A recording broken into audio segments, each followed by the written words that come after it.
Que você está lendo? Mais um vídeo no ar e dessa vez eu vou falar de um livro que, se você é assim como eu, um pouco cético, um pouco meio assim que não gosta desses livros que são mais voltados para adolescente, que falam um pouco de romance meio mamão com açúcar e desses escritores que são best-sellers, se você pensava que nem eu, vou te dizer uma coisa, eu quebrei a cara com esse livro.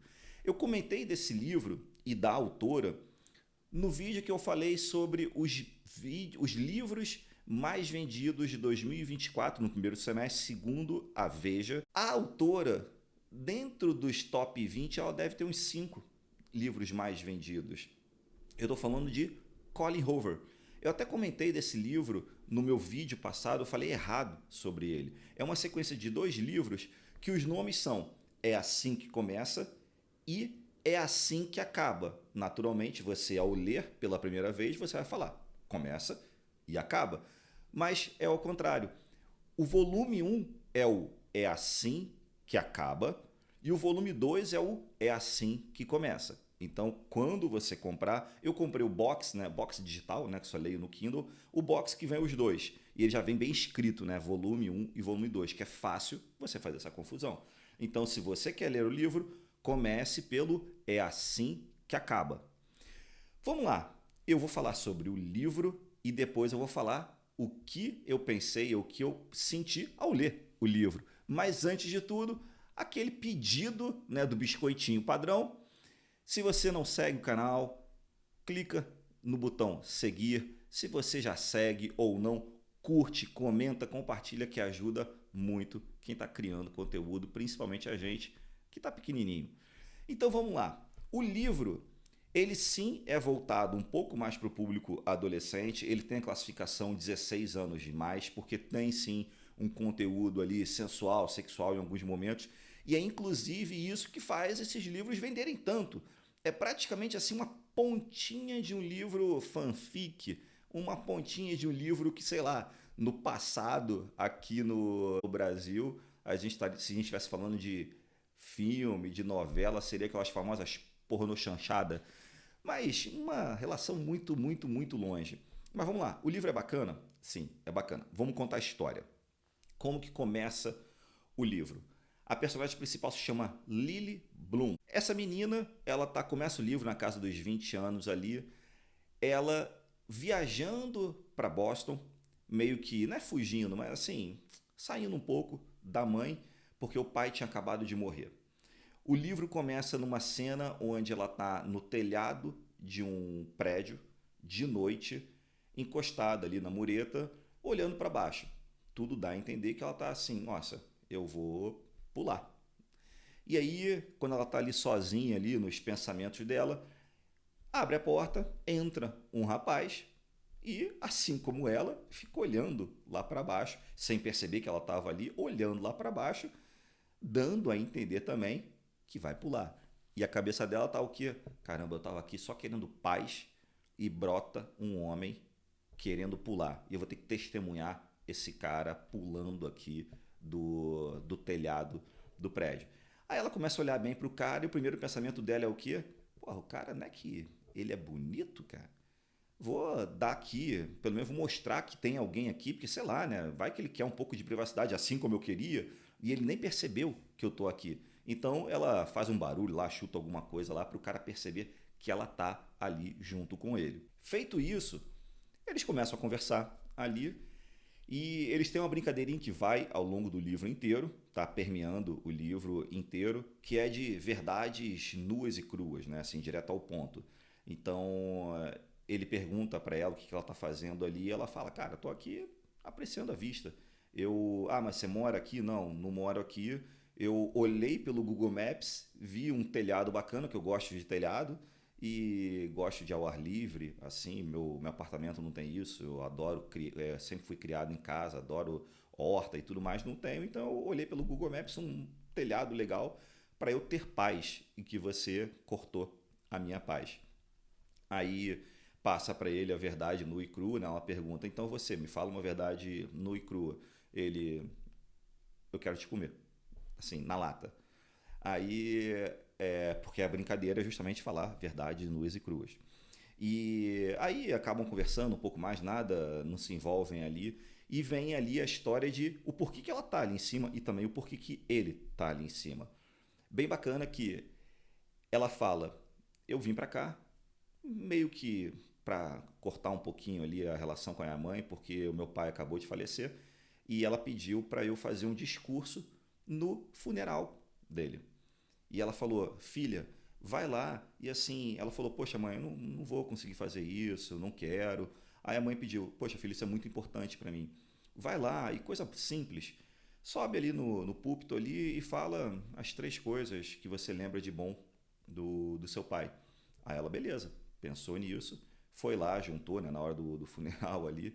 Ela sobe, vai até o púlpito e ela vira e fala: eu vim aqui, eu sou a filha, eu vim aqui para falar um pouco das três coisas boas que eu lembro do meu pai.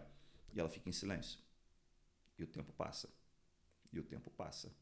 E o tempo passa.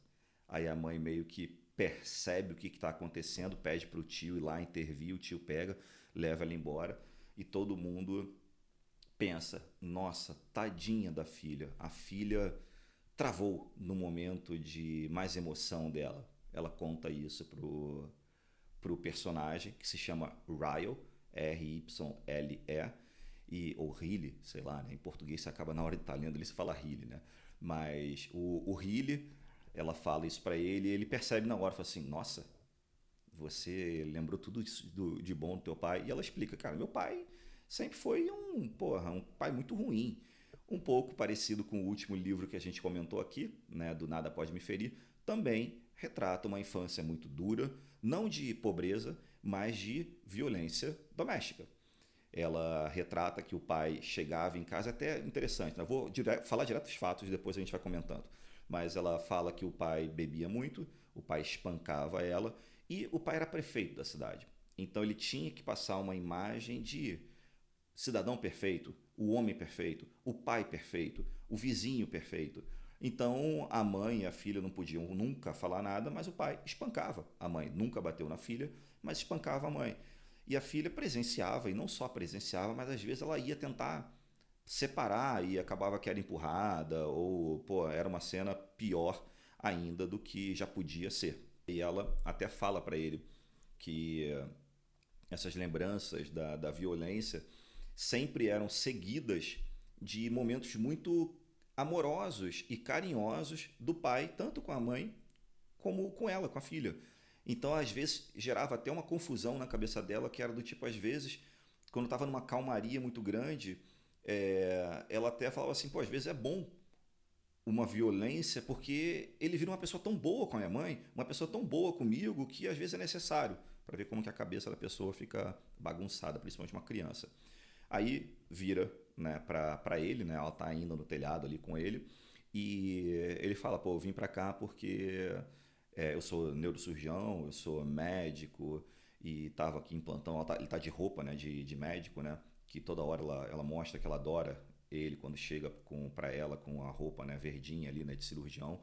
E ele fala: pô, eu acabei de ver, né, assim, um garotinho que viu um garoto de 6 anos morrer e fala, né, que o garoto estava brincando com o irmão com uma arma, a arma dispara e ele comenta, né, do tipo assim: esse evento vai acabar com a vida desse garoto, né, vai perseguir ele pro resto da vida.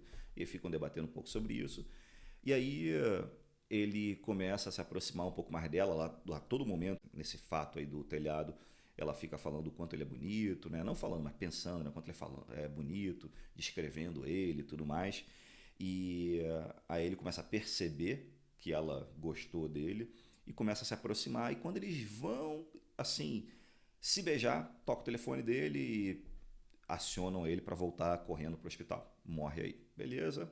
É, continua a vida dela, ela vai tocar a vida dela. E nesse momento do telhado ainda, ele pergunta para ela o que ela faz da vida, o que ela gostaria de fazer. Ela fala que o sonho dela é ter uma floricultura, porque ela adora mexer com horta. O sonho dela é ter uma floricultura. Ele fala: pô, você devia fazer isso. E o nome dela é Lily Bloom, E aí ele, beleza, morre esse assunto daí. 6 meses se passam, ela tá entrando com a mãe numa loja que ela acabou de alugar para abrir uma floricultura. Então, assim, 6 meses se passaram depois desse evento aí do telhado, nunca mais falou com esse cara, nunca mais viu, e tá nessa loja entrando e falando, nossa mãe, realizei meu sonho, vou abrir minha floricultura, né? Então, aquele medo, né, desse empreendimento. Ela tá lá com a mãe depois vai embora e entra uma menina, não uma mulher, na casa, sei lá, de 20 anos por aí, na loja e fala, vocês estão contratando? Aí ela fala assim, eu contratando? Não, não tô, tem um cartaz aqui. Aí ela fala, pô, deve ser da antiga proprietária que fechou a loja, eu peguei a loja, mas não tô contratando.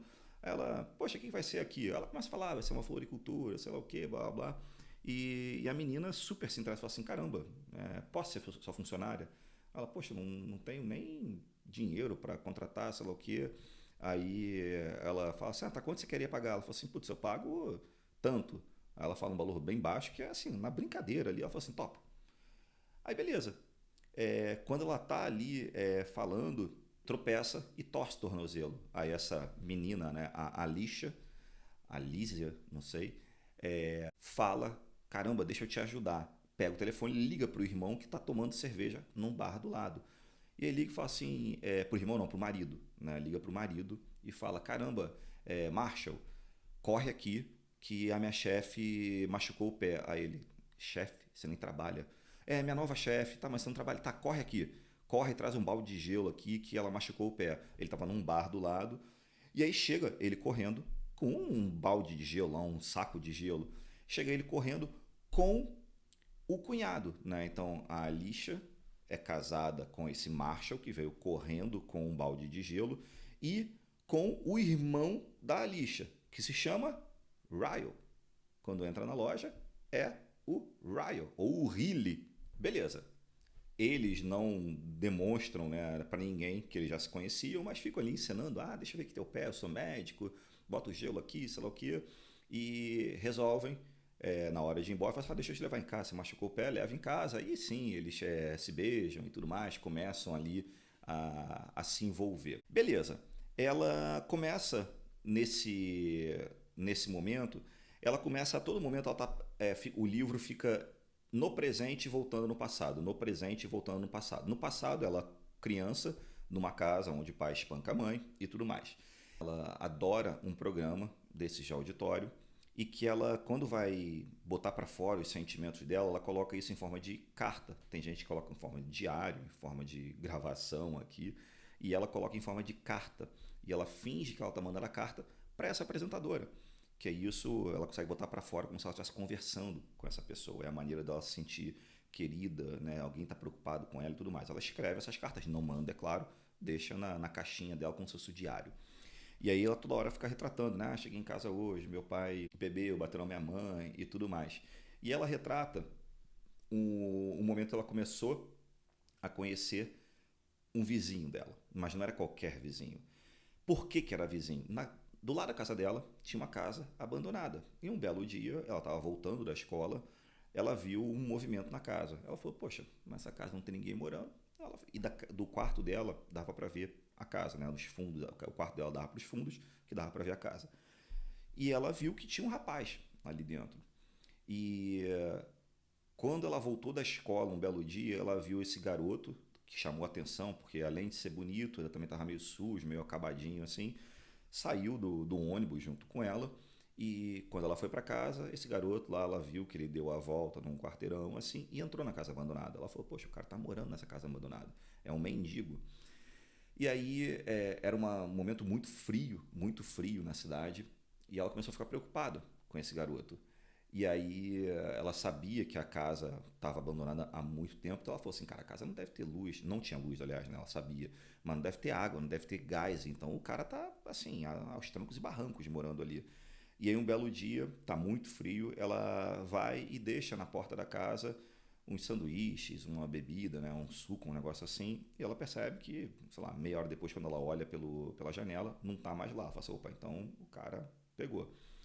E aí isso se passa alguns dias, né? Ela acaba que encontra com ele no ônibus, ele percebe que é ela, então ele senta do lado dela e meio que só pra mostrar assim que, olha, tô percebi, obrigado. E ela começa a ver umas gracinhas do tipo das meninas do ônibus, nossa, que nojo, ele é mendigo e tudo mais. E ele começa a virar um ótimo amigo dela.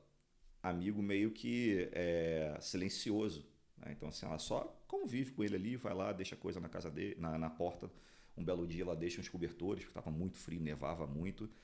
E um belo dia ele tá um dia bem frio, ela fica muito preocupada com ele, porque teve um dia que ele foi para a escola, né, no ônibus com ela, e ele estava com um aspecto muito gripado, muito debilitado, e aí nesse dia estava nevando muito de noite, ela vai até a casa lá dele, pula a janela, vai até a casa dele e entra para ver as condições que ele está morando. E ela se depara com uma situação horrorosa, do tipo assim, a casa sem luz, janelas quebradas, então uma ventania, um frio do caramba dentro. Ela falou assim, pô, tava frio lá fora, mas eu entrei na casa, tá mais frio na casa praticamente do lado de fora.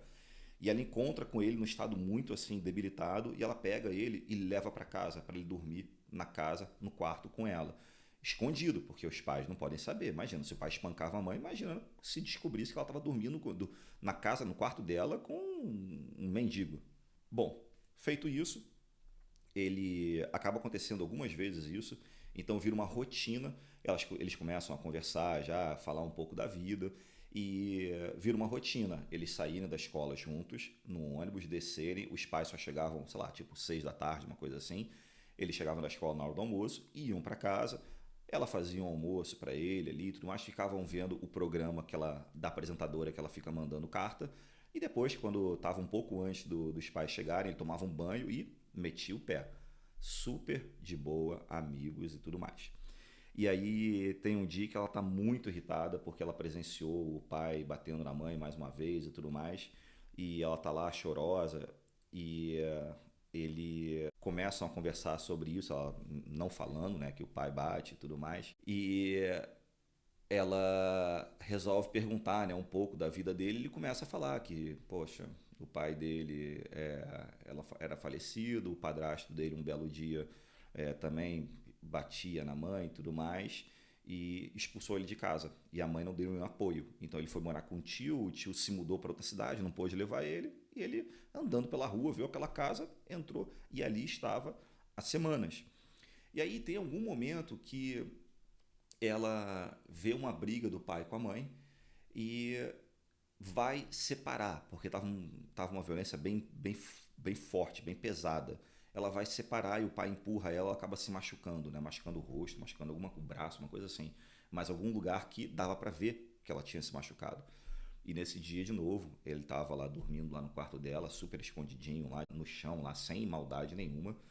E aí ela fala, quando ele pergunta, né, o que aconteceu, ela fala assim, ah, não, eu tropecei, eu me machuquei em casa, foi uma coisa assim, né? Aí ele meio que levanta a camisa, né, a manga da camisa, uma coisa assim, mostra, ah, também eu já me machuquei muito em casa, dando a entender do tipo assim, cara, eu era espancado demais e eu sei o que está passando, mas também não quero que você abra o jogo, mas tô aqui também, eu não abri o jogo, mas tô falando que te entendo. Beleza, viram confidentes.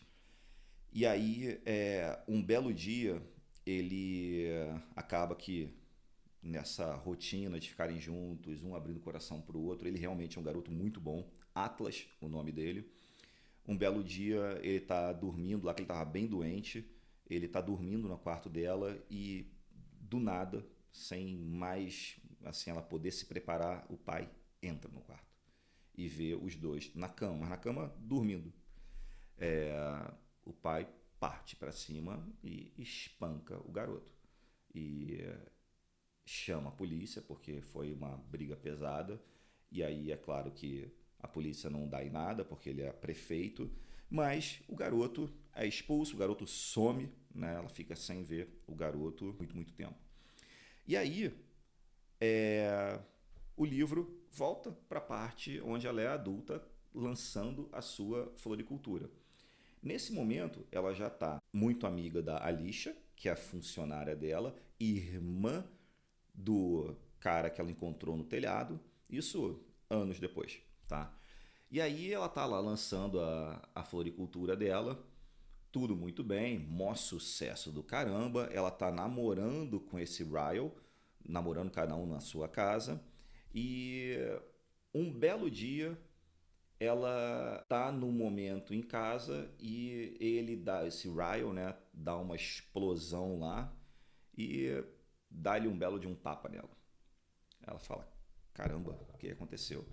E o cara depois, super amoroso, super carinhoso, implora desculpa, fala que não sabe o que aconteceu. Eles ficam sem se falar uns diazinhos. Ela não fala nada pra Alicia, né, que é a irmã dele, a melhor amiga dela ali, não fala nada. Mas tudo passa, tudo se resolve. Ela fala: não, não é que nem meu pai, foi só um caso esporádico e ele não é assim, não desabona ele. E aí ele implora perdão ali e tá tudo bem. O livro vai indo, vai contando um pouco a história do dia a dia deles, nas cirurgias, ela na floricultura. E um belo dia eles vão a um restaurante, que é um restaurante bem famoso, que tinha recém-aberto na cidade, Bibs, B-I-B. E ela tá lá e chega um garçom, e o garçom, ela se espanta ao ver o garçom, as pessoas meio que percebem, o garçom percebe a reação dela e percebe a reação do garçom, e ele vai embora. E ela também fica meio que assim: ah, não, tá tudo bem, nada não. Mas o garçom nada mais é do que Atlas, aquele namoradinho dela lá no passado. Namoradinho não, né? Amigo, confidente dela lá no passado.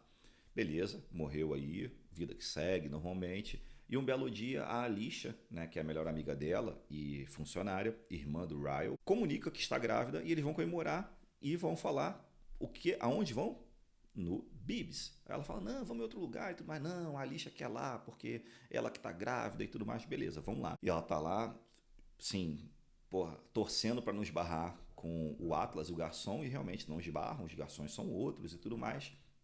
E a Alicia tá lá: nossa, que comida maravilhosa, eu quero elogiar o chefe. Tá bom, então vou chamar o chefe. Quando vem o chefe é quem? Atlas.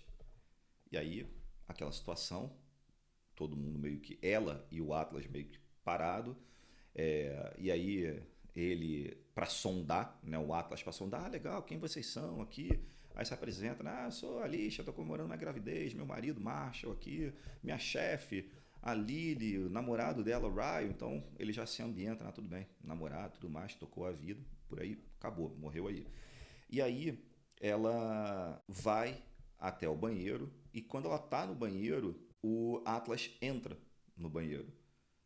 E aí ele conversa com ela, explicando. Ela fala assim: pô, mas o que aconteceu? Como que você tá aqui? Como que foi a tua vida? E aí ele explica que depois ele se alistou no exército, ficou 8 anos no exército, aprendeu muito a cozinhar e abriu o restaurante. Beleza, tudo bem aí. Só que o Ryle vê eles dois saindo do banheiro, dá uma confusão da porra e beleza, vão pra casa. Ela jura que não tem nada a ver, jura que era um amigo de infância e tudo mais, não teve nada. Beleza. Mas quando ela tá se explicando pra ele o que acontece, ele dá-lhe uma bela de uma porrada novamente nela. E aí aquele sentimento dela, do tipo, putz, veio a segunda vez. Já foi uma porrada um pouco mais séria. Ele, se não me engano, ela tem que levar ponto no rosto, se não me engano. Então, assim, foi uma porrada que foi séria. E aí, beleza, ela fica uns dias sem ir na loja para a irmã dele, né, a Alicia, não saber da história. E ele tinha que viajar a trabalho. Beleza, vida continua. A vida continuando, ela acaba se deparando de novo com o Atlas. Nessa situação que ela se encontra com o Atlas vai lá na floricultura, né, para falar com ela. Ele vê que ela está machucada e ela fala: não, olha, não tem nada a ver, não aconteceu, mas ele não é assim. Ele fala: cara, lembra que você, a tua infância inteira, você falou que você não ia ser que nem a tua mãe. E muito preocupado com ela, pega dentro do celular, né, tira a capinha do celular, bota um papel com o telefone dele e fecha. Beleza. E fala assim: olha, qualquer dia que você precisar, me liga. Me liga. Ok. Passa um pouco mais do livro. O tá em casa, ela tá morando com o Ryle em casa. Nesse momento, o Atlas, né, alguém falou na mesa lá, né, que ele estava namorando. Então ela falou assim, beleza, ele tocou a vida, ele também pensou, ela tocou a vida, tudo bem. Nesse momento, Lily tá morando com o Ryle num apartamento que ele comprou para os dois. Um pouco mais para frente, né, livro tocando, vida tocando, eles estão lá morando juntos, né, na sua rotina, ele operando, ela trabalhando lá na floricultura, a Lixa com a filhinha já. E aí tem uma situação que ela chega em casa e ela vê ele com as coisas todas da mudança, né? Quando ela fez a mudança, as coisas todas dela em cima da mesa, inclusive a caixa com todas as cartas que ela escrevia abertas e ele na cozinha tomando um uísque. Então ela já percebe assim, opa, esse daí já tá bem torto. E quando ela vai no quarto, vê as cartas em cima da mesa, em cima da cama. Aí ela fala, babou, o caldo vai entornar agora. E não dá outra. Ela começa a argumentar com ele e é uma mistura, é engraçado que assim, não é engraçado, mas assim, é legal a maneira como ela escreve, que é uma mistura do tipo assim, eu estava lá conversando com ele vai tentar me beijar e de repente eu apago. E aí quando vai perceber, ele deu uma cabeçada nela e ela apagou. Aí, quando ela acorda, eu acho que é nesse momento, eu acho que tem mais umas ocasiões de violência. Um dia ele descobre o papelzinho no telefone dela, né? E ela tá indo na escada, correndo atrás dele, ele empurra ela e ela cai no chão desacordada. Então, assim, ela começa a perceber, cara, não é uma coisinha só isolada, ele é assim, violento. E aí, nesse momento que ela tá ali na cama, né, implorando para ele parar de machucar ela, ele tenta estuprar ela. E aí vem na cabeça dela que ela presenciou a mãe também numa briga com o pai numa tentativa de estuprar a mãe. Aí ela falou: caramba, cara, eu me tornei quem eu falei que eu não podia me tornar.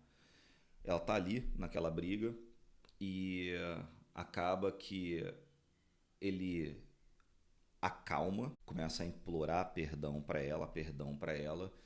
Ela não aceita o perdão e finge que tá tudo bem ali. Quando ele meio que dorme, né, cai do lado da cama assim, meio que dormindo, quando dorme, ela vai na cozinha, pega o celular dela, que não tinha mais o telefone, né, do Atlas anotado, mas ela sabia de cabeça, pega, liga para ele baixinho e fala: cara, preciso da tua ajuda. Que ele falou: cara, não liga para ninguém, só liga para mim se precisar de ajuda. Liga para ele e fala: não toca a campainha, quando você chega aqui manda uma mensagem, que eu não quero que ele acorde. E assim ele faz. Dá alguns minutos, ele chega lá correndo, toca a mensagem, né, manda a mensagem, fala: tô na porta. Ela abre a porta, ele entra, pega as coisas dela, ela tá toda machucada, leva ela embora para casa dele. Beleza. Por que que houve esse... Ele ficou tão transtornado assim, né, o Ryle? Nas cartas, ele descobre que o Atlas, aquele garçom, aquele chefe de cozinha ali do restaurante, que depois descobre não, ela descobre, ela percebe que ele é o dono do restaurante. Nas cartas ele vê que era o amor da vida dela, quando ela era pequena, quando ela era adolescente, e que naquelas noites que ele ia lá pro quarto dela, acabou que eles transaram. E foi a primeira vez dela. E foi o amor da vida dela. Foi uma coisa super bonita, super linda de viver dela.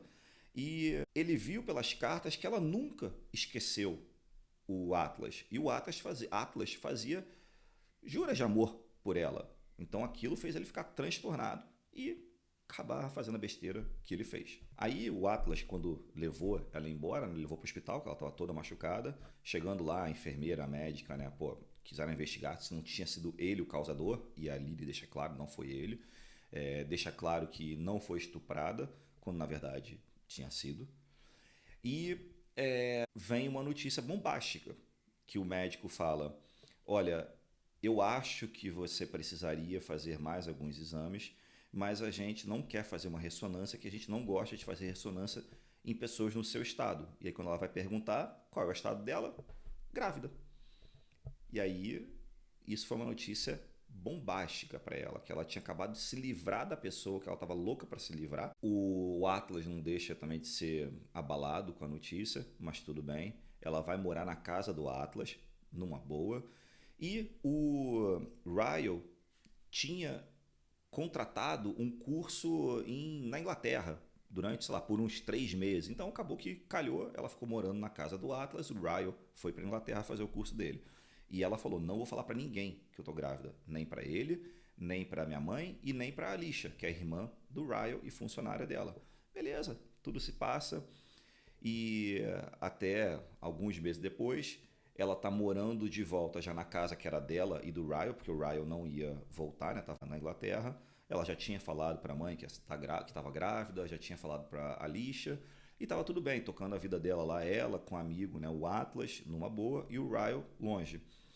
Quando o Ryle volta, implora para ficar com ela e ela fala: olha só, eu não vou tomar nenhuma decisão agora, eu te amo, mas eu não quero ficar com você, mas qualquer decisão que eu tomar agora, eu não tenho dúvida que tá num momento, eu tô num momento muito frágil, porque eu tô abalada com tudo que está acontecendo e eu tô grávida, então eu não quero tomar essa decisão agora. Eu só vou tomar a decisão quando a gente tiver o filho. Ele super aceita, é claro, porque ele tá louco para voltar com ela. E nesse momento aí, não sei em que momento direito, ela sabe, ela vem a saber que ele tem problemas psicológicos porque aquele trauma que ele falou que ele tinha sabido, né, daquela criança que viu, que matou o irmão e aquilo ia acompanhar a criança para o resto da vida, tinha sido, na verdade, ele. Ele, aos 6 anos de idade, eram 3 irmãos. Ele, a Alicia e o outro irmão. Ele, com 6 anos de idade, estava brincando com a arma com o irmão e ele matou o irmão. Então, na verdade, ele era uma pessoa que tinha sérios problemas que toda hora ele explodia. E acabava explodindo com quem ele mais amava, no caso, que era a Lily. Beleza. Acaba que ele volta, né, da Inglaterra, depois ela tá ali ainda com ele, né, na rotina separados, porque ela tá grávida ainda. E quando ela tem o filho, ele vira e fala, né, então, pô, agora chegou a hora da gente conversar sobre o nosso futuro. E quando ele fala isso, ela concorda. Poxa, realmente temos que falar do nosso futuro. Eu tinha falado para você que quando a gente tivesse o filho é tomar uma decisão. E ela começa a perguntar para ele, né? Porque ele começa a implorar para ela ficar com ele. E ela começa a fazer umas perguntas para ele muito inteligentes, que era do tipo: e se a sua filha falasse para você, pai, o meu marido me estuprou. Pai, esse machucado que eu tô aqui foi o meu marido que me empurrou da escada. Pai, esse machucado que eu tenho aqui no meu olho foi o meu marido que me deu uma cabeçada até eu ficar desacordada. O que você falaria para sua filha? Que eles tinham acabado de ter uma filha. Aí ele virou para ela e falou assim: eu imploraria para ela deixar o marido. Aí ela falou: então acho que a gente já tomou a nossa decisão, né? Então a gente, de forma conjunta, a gente tomou uma decisão. E de fato, eles se separam. Aí ela tá morando no apartamento ali, ele foi morar em outro lugar. O livro passa alguns meses para frente e tá ela andando de carrinho na rua, apressada pra caramba, e esbarra em quem?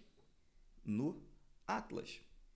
O Atlas olha pro carrinho, né? Ele sabia que ela estava grávida, é claro, né? Olha pro carrinho e, que legal. Ela tinha acabado de ver uma notícia que ele tinha aberto um novo restaurante e que até no momento de uma das brigas lá do Ryle com a Lily, o Ryle descobre que o Bibbs era best in Boston e era um imã de geladeira que tinha na geladeira deles, que ela tinha trazido, e nas cartas ele percebe que isso daí tudo é uma referência do momento que eles viveram juntos.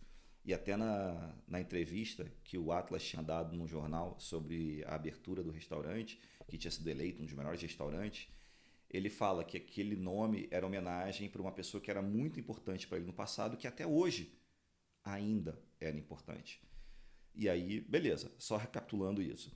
Tá lá com o carrinho apressada, o Atlas fala, nossa, pô, que legal, bom te ver. Aí ela fala, pô, não é, mas eu tô super apressada. Aí ela percebe que ele ficou meio assim, ah, tá, então tá. Aí ela faz questão de complementar para deixar claro o momento de vida dela, que é, eu tô apressada que hoje é dia do pai, e eu tenho que deixar ela com o pai. Aí ele já meio que entendi. E aí sai correndo. E aí, quando ela sai correndo para encontrar com o Ryle, né, ela só deixa o filho com ela, com ele, e fala: toma, beijo, tchau. E volta correndo em busca do Atlas. Quando ela encontra com o Atlas, aí ela fala com o Atlas assim: poxa, tava louca para te ver, poxa, que bom te encontrar e tudo mais. E aí ele comenta com ela, fala assim: lembra daquilo que eu te falei lá no passado, quando a gente era criança ainda e eu era um mendigo, que eu virei para você e falei assim: Lily, um belo dia que eu tiver bem na vida, que eu for uma pessoa boa, suficiente para você, eu vou te procurar. E se você ainda estiver disponível e se você ainda me quiser, a gente vai ser feliz juntos. Felizes juntos. Ele fala isso para ela naquele momento. E era tudo que ela queria ouvir. Beleza. O livro acaba assim. Então, lembrando que esse é o livro que acaba assim, qual é? É o assim que acaba. Porque ainda falta o livro 2, que é o É Assim que Começa. E aí vamos falar um pouco do que está por trás do livro. O livro tem algumas características, tem alguns sinais claros do porquê que ele está entre os top de vendas. A escrita dele é recheada de sensualidade, de momentos dos dois juntos, ali descrevendo o sexo, que é uma coisa muito comum nesses livros de best-sellers. Tipo, há muito tempo atrás, estou falando de 2015 por aí, que veio o sucesso estrondoso de Os Tons de Cinza, né? Aquela continuação de vários livros, não sei quantos livros são, acho que são 3, né? Então, que as pessoas liam, nossa, que loucura! É cheio dessas passagens, mas muito rápidas e muito bem escritas. É, o livro trata de um tema muito assim que te agarra, que é a questão da violência, daquele morde e assopra, que é muito comum na sociedade. Então, assim, tirando o fato de o livro ser muito bom de ler, olha que eu falei lá no início que eu era cético, o livro é bom demais de ler, é muito rápido. Eu acabei esse livro, eu acho que em 3 dias eu já estou lendo na metade do segundo, que eu vou fazer o próximo vídeo. E assim, falando do que você sente por trás do livro, né? É um tema bem complexo. Não é complicado. Complicado é aquilo que você prevê tudo, mas você não consegue entender. Complexo é aquilo que a gente não pode prever. E é justamente aí o porquê que prende tanto esse tema, né? E o livro.